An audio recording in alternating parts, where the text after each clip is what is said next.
శ్రీకృష్ణుడి జన్మదినాన్ని కృష్ణాష్టమి పండుగగా జరుపుకుంటాం. శ్రావణ బహుళ అష్టమి రాత్రి రోహిణి నక్షత్రంలో శ్రీకృష్ణుడు జన్మించాడు. ఈ రోజున కృష్ణుడు ఇంట్లోకి రావాలని ఆశిస్తూ వాకిట్లో బాలగోపాలుడి పాదాలు తీర్చిదిద్దడంతో పండుగ మొదలవుతుంది. ద్వారాలకు మామిడాకులు, వివిధ పువ్వులతో తోరణాలు కట్టి కృష్ణుని విగ్రహాన్ని, పూజా మందిరాన్ని శుభ్రపరిచి పువ్వులతో అలంకరిస్తారు. అక్షింతలు, ధూపదీపాలతో పూజిస్తారు. ఇంతకీ శ్రీకృష్ణుడి జననం ఎలా జరిగిందో తెలుసా? శ్రీకృష్ణుడి జననం, జీవితం అంతా ఒక అద్భుతం. యుగయుగాలుగా ఆయన జీవితం మానవజాతిని విశేషంగా ప్రభావితం చేస్తోంది. ఆ శ్రీకృష్ణ జననం ఎలా జరిగిందో తెలుసుకోవాలంటే stay tune to Andhrawali for Srikrishna జననం షార్ట్ సిరీస్. మథురా నగరాన్ని సూరసేన అనే యాదవ మహారాజు పరిపాలిస్తుండేవాడు. ఆయన కుమారుడు వసుదేవునికి ఉగ్రసేన మహారాజు కుమార్తె దేవకిని ఇచ్చి వివాహం చేస్తారు. చెల్లెలను అత్తవారి ఇంటికి రథం మీద సాగనంపుతుంటే అశరీరవాణి దేవకి గర్భంలో పుట్టిన 8వ కుమారుడు కంసుడిని సంహరిస్తాడని చెబుతుంది. అది విన్న వెంటనే కంసుడు కోపంలో దేవకిని చంపబోతాడు. అప్పుడు వసుదేవుడు అడ్డుపడి, కంస, నీ ప్రియమైన సోదరిని చంపుతావా? ఆమె కాదు కదా నిన్ను సంహరించేది, ఆమె గర్భం నుంచి జన్మించిన కుమారుడు కదా నిన్ను సంహరించేది అని చెబుతాడు.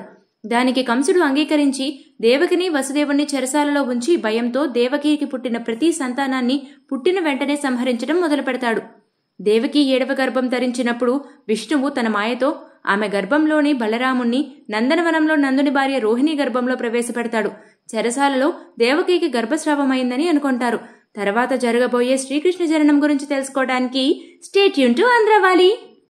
శ్రావణ శుద్ధ అష్టమి నాడు విష్ణువు శ్రీకృష్ణుడై రోహిణి నక్షత్రంలో దేవకి కడుపున 8వ సంతానంగా జన్మిస్తాడు.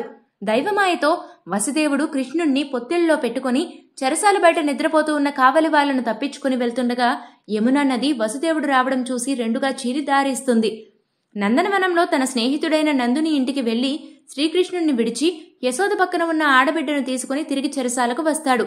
దేవకి 8వ మారు ప్రసవించింది అన్న మాట విని కంసుడు చెరసాలకు వచ్చి ఆడబిడ్డ అని తెలిసి కూడా శిశువును సంహరించడానికి పైకి విసురుతాడు.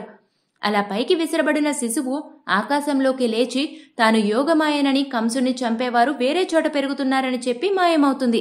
ఆ విధంగా గోకులం చేరిన కృష్ణుడు రాజు కొడుకే అయినా ఒక సాధారణమైన గోవుల కాపరిగానే పెరిగాడు.